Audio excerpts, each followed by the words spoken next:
अंधकासुर की कथा भगवान शिव से जुड़ी उन रहस्यमय कथाओं में से एक है जो केवल युद्ध या असुर वध की कहानी नहीं बल्कि अज्ञान से आत्मबोध तक की आध्यात्मिक यात्रा का प्रतीक भी है।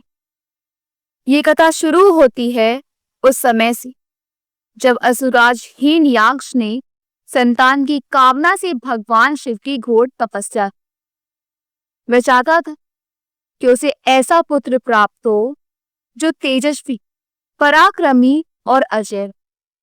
शिवजी उसकी तपस्या से प्रसन्न हुए और एक अद्भुत रूप में वरदान दिया। कहा जाता है कि जब शिवजी माता पार्वती के साथ कैलाश पर एकांत में तब उनके पसीने की एक बूंद भूमि पर गिरी। उसी बूंद से एक अंधकार में बालक उत्पन्न हुआ जिसकी आंखें नहीं थी, जो देख नहीं सकता था। इसलिए उसका नाम रखा गया अंधक।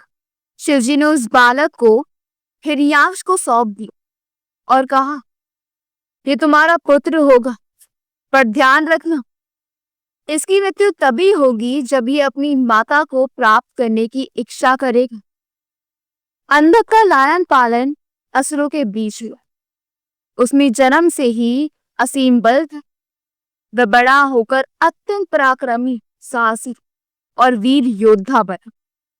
लेकिन उसके साथ साथ उसमें धीरे धीरे अभिमान, अहंकार और स्वेच्छाचार भी बढ़ता है।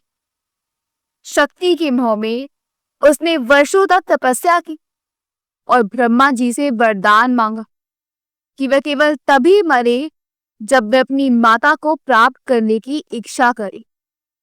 ब्रह्मा जी ने तथास्तु कहा, किंतु उन्होंने भी ये जान लिया कि यही वरदान उसकी मृत्यु का कारण बनेगा।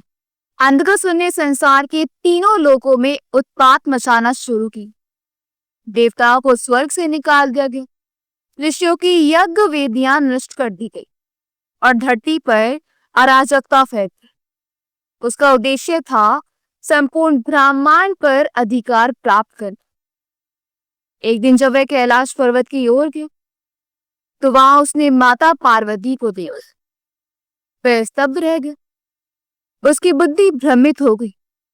वह उनके अनुपम सौंदर्य पर मोहित हो गया। वह नहीं जानता था कि वह ही उसकी जननी है। उसकी कामना जाग उठी। उसने अपने सेवकों को आदेश दिया कि वह उस देवी को मेरे पास लाए, मैं उनसे विवाह करूंगा। शिवगणों ने अंधक की इस दुस्साहसिक योजना का विरोध किया। जब पार्वती माता को जबरन ले जाने की कोशिश हुई तब उन्होंने शिवजी को सूचित की। शिवजी क्रोधित हुए। उनका तीसरा नेत्र जगमगाने लगा और वह स्वयं रणभूमि में उतर आए। अंधक के साथ एक घोर युद्ध छिड़ गया। वह युद्ध कई वर्षों तक चला। अंधक के पास शक्तियां थी। वह जब भी घायल होता उसकी रक्त की प्रत्येक बूंद से एक नया अंधक उत्पन्न हो जाता। शिवजी को यह देखकर चिंता हुई कि युद्ध का कोई अंत नहीं दिख रहा। तभी भगवान शिव ने मां काली या चामुंडा को उत्पन्न किया। शिवजी ने उनसे कहा कि जैसे ही अंधक का रक्त गिरे उसे तुरंत पी लिया जाए। मां चामुंडा ने वचन दिया और युद्ध में सम्मिलित हो गए। तब शिवजी ने अंधक को त्रिशूल से बींधा। उसका रक्त बहा, परंतु काली मां ने उसे भूमि पर गिरने से पहले ही पी लिया। अब अंधक की संख्या बढ़नी बंद हो और वह असहाय हो गया। परंतु तब एक चमत्कार हुआ। अंधक शिवजी की इस लीला को देखकर अचानक ठिठक गया। उसका अहंकार चूर हुआ। वह समझ गया कि जिसे वह पाने की कोशिश कर रहा था वही उसकी माता है और जिनसे वह युद्ध कर रहा था वही उसके जन्मदाता शिव है। वह शिवजी के चरणों में गिर पड़ा, रो पड़ा और क्षमा मांगने लगा। उसने कहा, मैं अंधकार से जन्मा हूं, लेकिन आज आपके तेज से मेरी आंखें खुल गई। मैंने जीवन भर जो किया वह अज्ञानता में की। अब मुझे ज्ञान हो गया है कि मैं क्या था और क्या बन गया। शिवजी, जो केवल संहारक नहीं, करुणा और क्षमा के भी देवता है।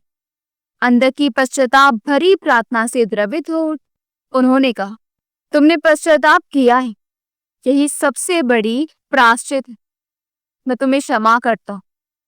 इतना कहकर शिवजी ने अंधक को मृत्यु नहीं बल्कि उसे अपने गणों में सम्मिलित कर लिया।